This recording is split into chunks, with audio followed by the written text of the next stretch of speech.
Life can be pretty harsh sometimes. Some mornings you would rather not wake up ever again. The good days feel short-lived because something bad happens that ruins it. Even something small like pouring a bit of your morning coffee on your shirt or being stuck in traffic for what feels like hours while going to work can make you feel pretty miserable. But of course, there are also bigger factors that influence our day-to-day life. Think pandemic, or economic crisis, or wars. In my eyes, the world has become quite hateful lately. Maybe this has always been true, I'm not sure. But the sad part is that this hatred spreads like a virus, fueling itself more and more. I think that maybe that Pandora's box myth wasn't too realistic after all, but just like in the story, we still have hope with a capital H.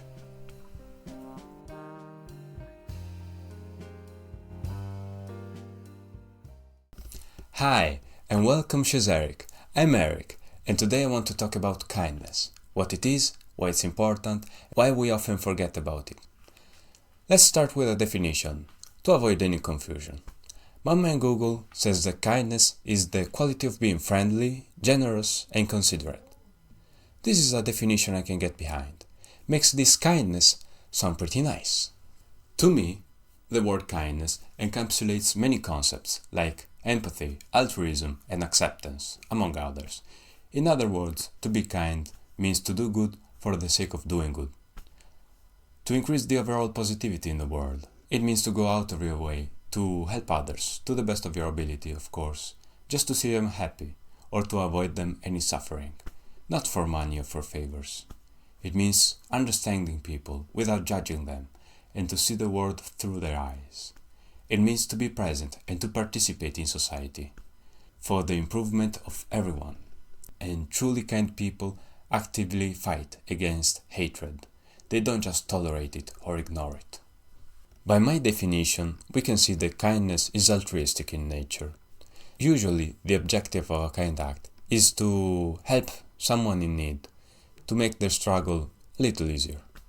The reward in the end is their happiness and gratitude, which leaves this really nice sensation that I have a hard time describing, but that you have surely already experienced. Often, kindness can feel like a hard thing to practice. Your predisposition to help people is influenced by many factors. For example, when you're tired, you don't want to do anything, let alone help people. When you're angry, you don't want to see anyone because everyone makes you mad, etc., etc. I believe it's important to at least make the effort when the opportunity arises to do something. If you can't give a hand for some reason, maybe you know someone who can help. Call them up. That way you can make your friend happy too for being helpful, and you can high-five yourselves for having increased this overall positivity in the universe. Don't be fooled by appearances. Don't think that I'm a professional kind man yet. This video is as much a call for action for you as it is for me. I noticed that I miss many opportunities to be kind. Even simple things like giving a compliment or greeting people or keeping the door open when someone arrives, just to make a few examples. I'm also quite introverted, which doesn't really help my case here. But I keep an eye for opportunities to do kind actions, and I try to take them when I can. That's what you should do too. Give direction to people that look lost. Give a hug to your friend that looks sad. Pay a compliment to your coworker that's doing a great job. You see, you don't need to be a superhero to make a difference. Every action counts. Just don't stress over it. When you can't help, just say you're sorry and move on. If you can learn something from the experience, then it's all worth it. For example, lately I've been having a hard time with my little brother. He's a teenager now and is starting to ignore, let's say, authorities, aka me and our parents. He's doing great at school, but we've noticed lately that he's starting to fall behind. So I'm trying to convince him to be more responsible and independent with his studies as well as with his life. And to not pass all the time just playing video games, as much as I also would like to do that. Usually though, in the end we start arguing, we both get mad and yell at each other, and we don't conclude anything. But when we calm down, I always make the effort to come back and say I'm sorry for yelling, and try again to convince him. Do to others as you would them do to you. I'm not a big fan of Christianity, to be honest, but this phrase stuck to me when I was a kid. It felt so intuitive, so logical, that made me think like, why don't people do this? Why don't they follow this statement? Why do they keep hurting other people? Why do they hate each other? Why do they not understand? I believe that you wouldn't like it so much if people started treating you like an idiot, or like an animal, or a monster. But sadly, this is the reality of many people around the world. Immigrants are treated like beasts, women like unthinking servants, and some kinder people as stupid fools, just to make a few examples. This is outrageous to me.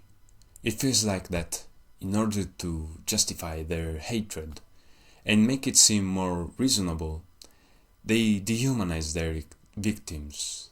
They don't acknowledge their status as equal and respectable human beings. And so, to them, there is no wrongdoing. You can't be a bad person just because you're hating on an object, right? Some forms of hatred come from ignorance, and the solution here is just to teach people about stuff, about other cultures or other ways to view the world, to inform people, to teach them things, because sometimes people don't hate for the sake of hating. Sometimes people hate because they don't understand. They don't understand you, your culture, where you come from, your way of thinking. And so, just explaining or showing to them can be already a great step to teach them to also be kinder, to also be more understanding, and to stop their hatred. My hope is that by sharing this message and explaining what kindness is, we can start creating a virtuous cycle in which kind people help and inspire other people to be kind. This way we can contrast hatred and improve our lives and eventually our societies. Thank you for watching. I hope to have brought my point across. In the comments down below, share your thoughts, opinions, and experiences around kindness. If you enjoyed the video, leave a like, and if you want to see more, please subscribe. It helps a lot. Until next time, be kind and stay healthy. Ciao ciao!